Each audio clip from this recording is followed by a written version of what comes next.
First off, thank you very much for that intro. Thanks Matt and Marie and Nicole for having me here at the ChiSeries.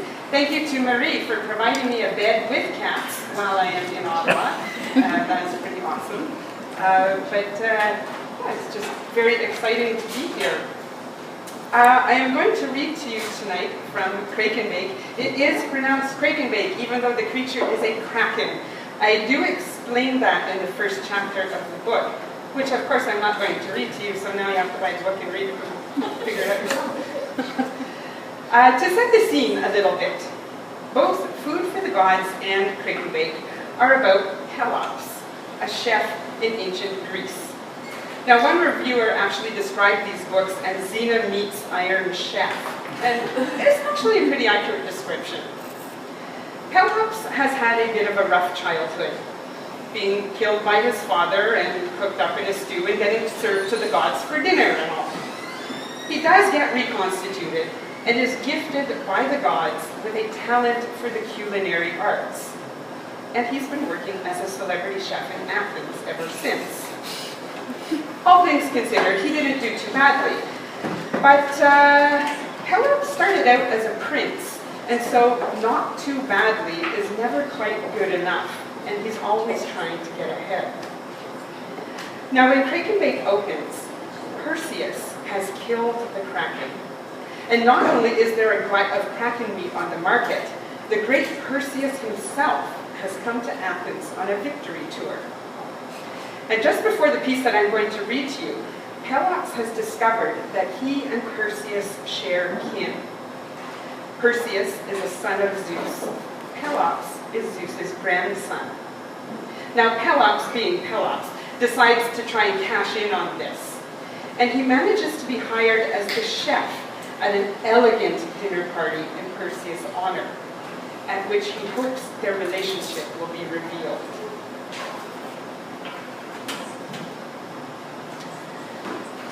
Archestratus' guests were of impeccable lineage and indisputable wealth.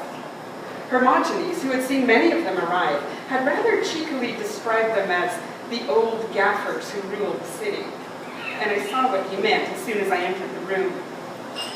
Snowy-haired, exuding dignity and refinement, not one of them was under 50, with the exception of the guest of honor, of course. He looked to be about 10 years younger than myself, a mere youth. And he possessed the firm skin, superb musculature, and astonishing good looks of the very young, the very fit, and the very lucky. Given his divine lineage, his physical appearance was hardly surprising. As befit his status, the golden-haired Perseus lounged in the place of honor on the first seat of the middle couch. My employer reclined beside him, with the remaining guests ranged around them, their slaves squatting on the floor behind each dining couch. I thought the guests seemed oddly ill at ease, and quite a few appeared to have imbibed more wine than was good for them. But before I could think further on it, Archestratus was smiling and motioning me into the room with what appeared to be relief. How very odd. My friends and honored guests, he began graciously, holding his hand up to halt the conversation, though in truth it was unusually quiet in the room. Allow me to present to you the chef. Well done, Chef Pelops, well done. Truly a marvel. Citizen and slave trained their attention on me. The guests tapped their hands together in applause, murmuring words of appreciation, though several of these compliments were almost incoherent, the men uttering them clearly in an advanced state of inebriation. For their part, the slaves all glared at me, no doubt unhappy at the paucity of table scraps and leftovers. I ignored them. It wasn't my fault if their masters were ungenerous, at least with their slaves. For myself, however, there were compliments and silver drachmas in equal and satisfying abundance, all seemed as it should be. And then Archestratus rose to his feet, beckoning me to his side. He too pressed a large coin into my hand, but as he did so, his gaze held an odd desperation. There, I had not imagined it. Archestratus was relieved by my presence, almost overwhelmingly so. What was going on? Well done, he said again. The hares were exquisite, the sesame pancakes delightful. I could have eaten nothing but pancakes and considered myself well fed. He was speaking too quickly, almost as if he feared interruption. But what chef would interrupt while his praises were being sung? And where did you find red mullets? Great Zeus himself, those were a lovely treat. But my slaves tell me there's nothing but kraken at the market these days.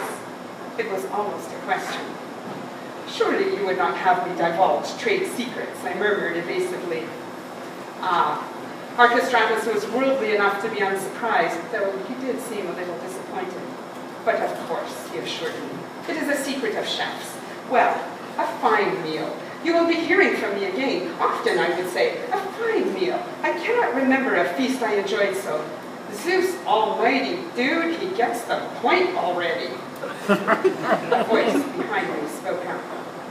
Startled, I turned and found myself looking straight into the eyes of Perseus, son of Zeus. He too had risen to his feet, though it was not customary for guests to do so. And then he surprised me further by snatching up my hand and pumping it enthusiastically. Most awesome eats, he enthused, doing nothing to suppress the loud belch that followed. Those rabbits were epic, dude. You totally killed that meal. Never thought I'd find grindage like that in Greece. The other dinner guests looked affronted, though whether by his ill-bred comment or his atrocious accent, I could not tell. Perseus was oblivious to them. But he paused and examined me closely. His eyes, I noted, were as golden as his long, feathery hair. The strap of a rather weathered-looking brown satchel cut across his chest. Hey, dude, you don't look Greek. I'm not, I shook my head. I hail from Lydia, Sypolis, to be precise. Sypolis? The golden eyebrows drew together. Man, you want to go to the priest for that. Sounds like something you get in a brothel. He brayed with laughter at his own wit. Several of the other guests winced at the sound. Huh, he mused aloud. I never met anyone from Lydia before. It was as good an opening as I was likely to get. I took a breath, and yet we share kin, I told him. Kin? He asked. Just then, the serving slaves bustled in with the last of the second tables, the wine steward and his slaves right behind them. I was annoyed. I'd wanted the entire company to hear what I had to say, but with the advent of more food and drink, conversation had started up again around us, and the room was noisy. Your father was my grandfather, I answered loudly. Nobody appeared to have heard. Perseus himself was silent for a brief moment as he absorbed the information. Then the golden eyes widened in delight. No way. Really? Your granddad? You're my frickin' nephew? Nephew? Somehow, I had not thought the relationship through in that manner. Shouting with laughter, Perseus crushed me in a rough embrace. His satchel swung around to thump me in the side. Ha! Come here and give your old uncle a hug, dude, even though I've got to be, what, 20, 30 years younger than you? Surely not quite that much, I said a little recklessly as he squeezed the air from my lungs. But Perseus wasn't listening. Whoa, that was epic, dude. You like totally blew my mind. He put both hands to the side of his head as if to keep his brain from exploding outwards. He laughed. I don't know why I'm so psyched. His great Zeusness always had a thing for the ladies. I probably got nephews and nieces all over the frickin' Aegean. Conversation still swirled around us, the other guests apparently oblivious to our interaction. But seriously, dude, he leaned in, smiling. His teeth seemed too white against his tanned face. His breath reeked of wine. I totally thought you were going to say we were kin through my mom. Your mother? He shrugged. Hey, I could roll with it. Always thought she must have been insanely hot in her day. He winked and wriggled his hips lasciviously. I stared at him, shocked that he would speak publicly of his mother in such a way. Oh yeah, he continued, with the air of one telling a well-worn story. When old King Polydectes came sniffing around, she wasn't exactly slapping his hands down, was she? And when he sent me out for a Gorgon's head in the middle of the night, he He raised his hands in the air and shrugged. Well, I didn't hear anybody begging me not to go. Still, I'm cool with it. Everything turned out totally awesome in the end. And besides, when you get right down to it, dead ant! I shouted the last two words. And before I could even blink in confusion, every man in the room was suddenly throwing himself to the floor. They lay on their backs, all the dignitaries of Athens, arms and legs stuck up stiffly in the air, the folds of their chitons falling back to expose knife-sharp elbows and aging knobby knees. As I stood there with my mouth hanging open, the golden Perseus chortled with laughter. Ah, ah, ah! He waggled a chastising finger at one of the guests. Way slow, Xenophon. Gotta live the consequences, little ant. Chuckling with delight, he skipped over to the man, a thin, elderly individual, still lying prone on the tiled floor, and held the brimming wine cup high above his head. Bottoms up, dude, he sang out. And then, as I watched, appalled, he tipped the contents of the cup into the man's open mouth. The man, Xenophon, choked and coughed, most of the wine running down his face and spilling on his chiton.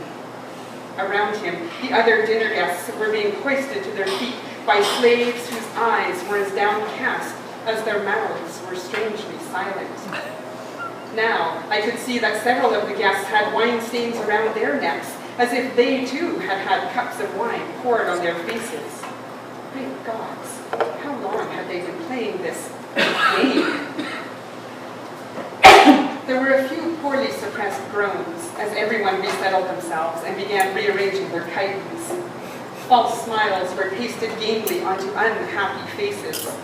And then, just as Xenophon's slave managed to get him shakily to his feet, Perseus yelled, "Dead ant" again, and they were all forced to fling themselves down once more. "Ha! Dude, I love being the ant master," he told me, his eyes sparkling with mischief and merriment. "It's insanely cool. Can you believe they never heard of dead ant before?" "Shocking," I murmured, exchanging a sidelong glance with Archestratus. He did not look happy. It had been Archestratus' job as host to hire the best chef available. He had. To ensure both he and his slaves were clean and well-groomed. They were. And to provide amusements in the form of refined conversation, pleasant music, and feminine charms. He had done this as well. Even now, the city's most talented dancers and flute girls waited in the courtyard to be called in, and a cithara player, again the best Athens had to offer, had been ensconced in a corner of the andron, though he'd given up all pretense of playing and was instead taking in the proceedings with much widened eyes. Archestratus' symposium ought to have been one of elegant and refined entertainments, and yet men who might have enjoyed civilized games of kotovos in their distant youth were pretending to be dead ants on the floor. All for the great Perseus, Gorgon slayer, Kraken killer, and hero of the Aegean. I felt a surge of pity for Archestratus. It would have been unpardonably rude to refuse such an exalted guest anything. And yet, from the pinched look on my client's face, I could see that he was seriously considering doing so. His dinner party, once considered the social event of the season, would henceforth be known as a debacle, a disaster tied forever to his name. And what of myself? How closely would the chef be associated with such a catastrophe? All too closely, I feared. My chest felt tight. The air was hot and close. Why had I said anything to Perseus about our shared relation? This was what I got for trying to finesse my way around the sin of hubris. One of the guests groaned audibly. They were all going to be very sore on the morrow. The young hero, however, was oblivious to their predicament, chortling with glee as he poured wine all over another hapless ant. "Dude," he shouted as I made to move off. "Where are you going?" Back to the kitchen." "Aw, don't go yet. We're just getting started." I must," I stammered. "Forgive me. My apologies." But Perseus had been distracted. "Whoa, what do you think you're doing, little ant? Did I say you could get up? Oh no, the Antmaster's not through with you yet. With the hero thus occupied, I turned and fled, the sound of his obnoxious laugh ringing in my ears. I stopped in the courtyard, pausing to take several steadying breaths. As I returned to the kitchen, only two thoughts were in my mind. The first was, what effect would this evening's events have on my career? And the second was, how, by all the gods on Mount Olympus, could I be related to that?